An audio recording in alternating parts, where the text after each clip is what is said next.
ఓం నమ శివాయ నమ శివాయ పరబ్రహ్మ పరమాత్మ నమ జగత్తుత్తే స్థితిపలయ బ్రహ్మ హరిహరాయతిని గుణాత్మ సర్వగౌతికామి దర్శ దత్తాత్రేయ నమసంతిని సిద్ధి కురు కురు కురు స్వా కుర్రో కుర్రు కొండ దేవత అమ్మ పలుకు సమ్మక్క పలుకు సారలమ్మ పలుకు వనదేవత పలుకు జాయ్ కొండ దేవత పలుకు తల్లి 2026 కొత్త సంవత్సరం ముందున ఈ కొత్త సంవత్సరంలో 2026 ఈ 12 రాశులకి ఎలా ఉంది, స్థితిగతులు ఎలా ఉన్నాయి, ఎలా నడుస్తున్నాయి, ఎలా నడవబోతున్నాయి అనేది మనం చెప్పబోతున్నాం.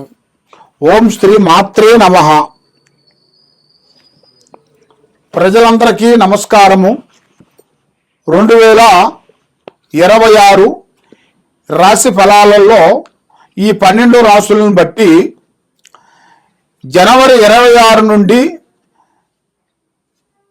శని మహాదశ మీనరాశిలోకి ఉత్తరభద్ర నక్షత్రం ముందున ప్రవేశించిన వలన ద్వాదశులకి మార్పులు కొన్ని వస్తున్నాయి. మరి శని మీనరాశిలో, బృహస్పతి మిథునం, కర్కాటకం, సింహం సంచాలంగా, రాహు కేతువులు కుంభం, తర్వాత మకరంలో నుంచి కొన్ని విధానాలు కొన్ని కనబడుతున్నాయి.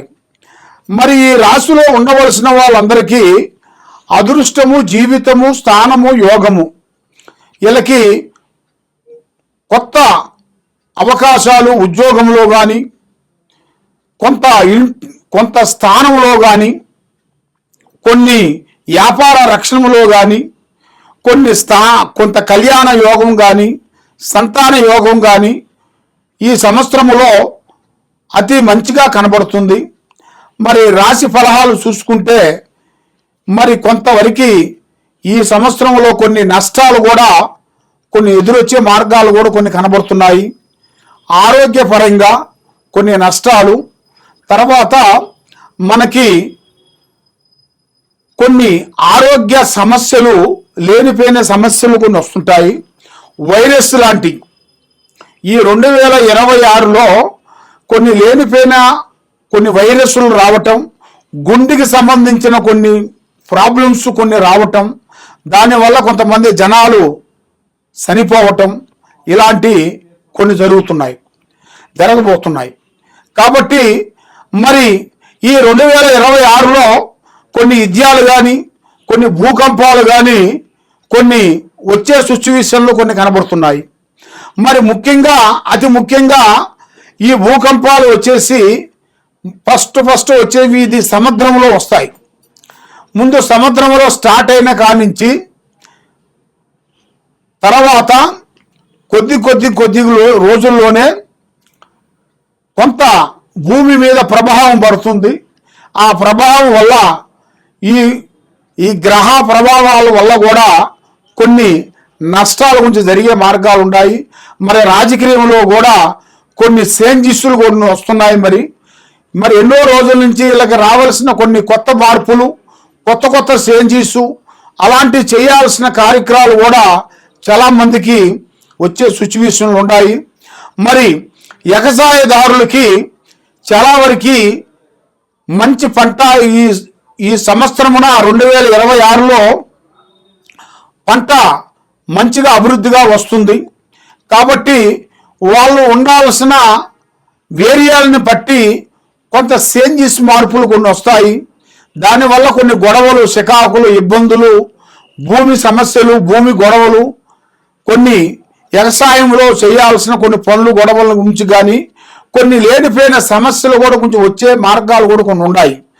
మరి రియల్ ఎస్టేట్లో చూసుకుంటే గత సంవత్సరంలో కాకోకుండా ఈ సంవత్సరంలో చాలా వరకు మార్పులు కొన్ని రాబోతున్నాయి, కొత్త మార్పులు. ఎందువల్ల అంటే ఈ రియల్ ఎస్టేట్లో కూడా కొన్ని లాభాలు, కొన్ని ఇంతకు ముందు ఉన్న నష్టాలను బట్టి ఇప్పుడు కొంత లాభాలు కూడా కొంత సిచ్యువేషన్లో దగ్గరికి వచ్చే మార్గాలు కూడా కొన్ని కనబడుతున్నాయి. కాబట్టి మరి మీరు ఏ కార్యక్రమం చేయాలనుకున్నా, ఏది చేయాలనుకున్నా కూడా ఈ 2026 జనవరి నుంచి మీకు నూతన పనులు, నూతన కార్యక్రమాలు విజయవంతంగా అవుతాయి. ఈ నూతన సంవత్సరం అందరికీ శుభాకాంక్షలు. ఓం నమః శివాయ నమః. ఓం నమః శివాయ. 2026 నూతన సంవత్సరం జనవరి మాసం ప్రజలందరికీ నూతన సంవత్సరం శుభాకాంక్షలు. మరి మీరు చేయాల్సిన కార్యక్రమాలలో చేతికాడికి వచ్చిన కొన్ని పనులు కొన్ని చేజారిపోవటం, మనశ్శాంతి లేకోకుండా ఉండటం. మరి ఈ మకర రాశిలో ఉండవలసిన వాళ్ళకి 3 గ్రహాలు ఘోషిస్తున్నాయి. రావు కేతువులు, గురుడు దిశ అనేది ప్రారంభమైంది కాబట్టి కేతువులో నుంచి రావు ఎదురయ్యాడు కాబట్టి లక్ష్మి అనేది పెద్దగా నిలబడదు చేతిలో. చిన్న వయసు నుంచి కష్టపడుతుంటారు. కానీ ఇంట్లో బాధ్యతలని ఈపి మీద వేసుకొని కుటుంబాన్ని గురించి ఎన్నో విధానాలుగా పోరాటం చేస్తుంటారు. ఏ పోరాటం చేసినా కూడా చెడమ తీరుకుండదు, దమిడి ఆదాయం ఉండదు. కాబట్టి వీళ్ళకి నమ్మక ద్రోహాలు ఎక్కువ జరుగుతుంటాయి. కాబట్టి ఈ సంవత్సరం, ఈ కొత్త సంవత్సరమున కొత్త సంవత్సరం అంటే మన లెక్క ప్రకారంగా చూసుకుంటే మనకి ఉగాది నుంచి మనకు కొత్త సంవత్సరం. ఇది ఆంగ్ల సంవత్సరం. కాబట్టి ఈ ఆంగ్ల సంవత్సరమున కొన్ని నూతన పనులు, కొన్ని కొత్త కార్యక్రమాలు మొదలు పెట్టాల్సి వస్తుంది. ఒక స్త్రీ నుంచి అదృష్ట యోగం పట్టబోతుంది. మరి మీ జాతక యోగంలో చూసుకుంటే మీ శలకలో కానీ, మీ భూమిలో కానీ, మీ ఇంట్లో కానీ బంగారం దొరికే భవిష్యత్తు అనేది మీ జాతకంలో కనబడుతుంది. భూమిలో బంగారం దొరికే అదృష్ట యోగం మీకు కనబడుతుంది. కాబట్టి ఎన్నో రోజుల నుంచి మీరు సతమతం అయిపోతున్నారు. ఏదనుకున్నా సక్సెస్ కాకోకుండా అయిపోతుంది. ఏదనుకున్నా కూడా ఒకటి కాబోతే ఇంకొకటి సమస్యల మీద సమస్యలు ఎదురవుతున్నాయి. మరి ఆ సమస్యల వల్ల ఏ కార్యక్రమం చేయాలనుకున్నా కూడా విజయవంతం కాకోకుండా, మనశ్శాంతి లేకోకుండా ఏదో ఒక సమస్యతో మీరు సతమతం అయిపోతున్నారు.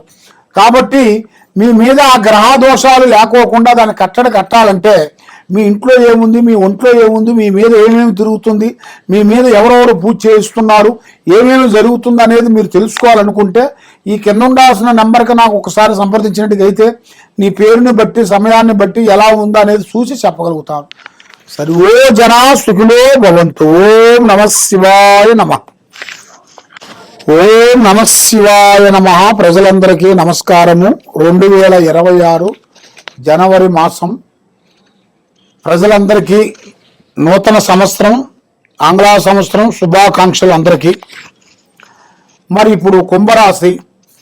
ఈ కుంభరాశి అంటే చాలా వరకు చిన్న వయసు నుంచే కష్టపడుతుంటారు వీళ్ళు. ఈ కుంభరాశి వాళ్ళు ఇలా ఉన్నది ఇలా లేదు అంటూ బాధపడే మనస్తత్వం కాదు. ఏదైనా యథార్థంగా మాట్లాడుతుంటారు, ఓపెన్గా మాట్లాడుతుంటారు. కాబట్టి ఈ రాశిలో ఉండవలసిన వాళ్ళ మీద దిష్టి ప్రభావం ఎక్కువగా ఉంది.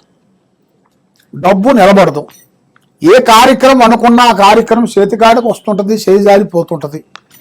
మరి అనుకున్న పనులు విజయవంతం కావట్లేదు. మరి మీ కుటుంబాన్ని మీద ఎవరో ప్రయోగం చేశారని మీ మీద ఒక అనుమానం ఉంది. బాలావతి, కట్టావతి, చెల్లంగి, శాతబడి అలాంటి ప్రయోగాలు కొన్ని జరిగినాయి. దానివల్ల ఇంట్లో అరకత బరకత ఉండలేదు, ఇంట్లో మనశ్శాంతి ఉండలేదు, భార్యాభర్తలు కరెక్ట్గా ఉండలేదు, అన్నదమ్ములకి కరెక్ట్గా ఉండలేదు అని చాలామందికి చాలా సందేహాలతో చాలా వరకు సతమతం అయిపోతుంటారు. కాబట్టి మీ మీద ఉండాల్సిన గ్రహ దోష బంధన చూసుకుంటే 3 గ్రహాలు ఘోషిస్తున్నాయి కాబట్టి, రావుకేతు గురుడు. కాబట్టి ఈ 3 గ్రహాలను మీకు మీద నుంచి తొలగించుకునే మార్గం చేసుకోవాలి. ఆ గ్రహాలు కానీ శాంతిస్తే కానీ మీకు అనుకున్న పని అనుకున్న టయానికి చేసే కార్యక్రమం కరెక్ట్గా సక్సెస్ అవుతుంది. మైండ్, మనసు, త్రికార శుద్ధి కరెక్ట్గా ఉంటుంది. కాబట్టి మీరు ఏం చేయాలన్నా కూడా శివుడాజ్ఞ లేని సేమైనా కొట్టదంటారు. ఆ శివుడు పూజా బలం చేయండి. మీరు ఎక్కడైనా సరే శివాలయంకి వెళ్ళి 9 ప్రదర్శనలు చేసి ఆయన మనస్ఫూర్తిగా మనసులు అనుకొని మీ పనులు ప్రారంభం చేయండి, జయప్రదంగా అవుతాయి. కాబట్టి ఎక్కడెక్కడో పోయి జ్యోతిష్యం చెప్పించుకొని నిరాశ చెంది ఉన్నారు. కాబట్టి మీరు ఏమి చేయాలన్నా కూడా మీకు ముందుకు రాకోకుండా అయిపోతుంది. కాబట్టి అది ఎందువల్ల అవుతుంది, దానికి కారణం ఏమిటి? కాబట్టి మీకు నమ్మిన వాళ్ళే, మీ అన్నదమ్ములు కానీ, మీ అక్కచెల్లెళ్ళు కానీ మిమ్మల్ని లేనిపోయిన దాంట్లో ఇరికించాలని, కోర్టు చుట్టూ తెప్పించాలని, పోలీస్ స్టేషన్ చుట్టూ చెప్పించాలని. కాబట్టి నువ్వు ప్రేమించిన స్త్రీ అంటే నువ్వు ప్రేమించిన అమ్మాయి మీ కుటుంబంలోనే మీకు కొంచెం ఇబ్బంది పెట్టి మిమ్మల్ని పోలీస్ స్టేషన్ చుట్టూ కానీ కోర్టు చుట్టూ కానీ రౌడీల చుట్టూ కానీ లేకపోతే నాయకుల చుట్టూ కానీ తిప్పించి మనశ్శాంతి లేకోకుండా చేయాలని కూడా చాలా విధానాలుగా కొన్ని కనబడుతుంది. కాబట్టి ఏ కార్యక్రమం చేసినా ఏ పని చేసినా ఎక్కడికి పోయినా కూడా మీరు ఉన్న విషయాలని పబ్లిసిటీ చేయొద్దండి. రేపు చేసే పని కానీ రేపు చేసే ప్రయత్నం కానీ ఈరోజు ఎవరికైనా సరే ఓపెన్గా చెప్పి మీరు పోయారనుకోండి, ఆ పనిలో మీకు ఎన్నో ఆటంకాలు వస్తాయి. ఆ ఆటంకాల వల్ల మీరు ఏమి చేయలేని పరిస్థితిలో ఉంటారు. కాబట్టి మీకు ఆ ఆటంకాలు పోవాలి, మనశ్శాంతిగా ఉండాలంటే మీరు తప్పకుండా మమ్మల్ని సంప్రదించినట్టుగైతే మీకు ఇంట్లో ఏముంది, మీ ఒంట్లో ఏముంది, ఏమేమి జరుగుతుంది, దీనికి సమస్య ఏమిటి, దీనికి మొత్తం మూల కారణం ఏమిటి, మూల కారణము నీకున్న సమస్య గ్రహ దోష నిబంధన ఏమేమి ఉందా అనేది చూసి పరిష్కరించి చక్రం వేసి గణితం వేసేసి గవ్వలు వేసి చూసి మీకు చెప్పగలుగుతాను. ఏ సమస్యకైనా మన దగ్గర ఒక పరిష్కారం దొరుకుతుంది. ఆ పరిష్కారాన్ని బట్టి మనం ముందుకు పోవాలి. మరి అది ముందుకు పోవాలంటే తొందరపాటు మీకు ఉండదు. సర్వే జనా సుఖినో భవంతో. నమః శివాయ.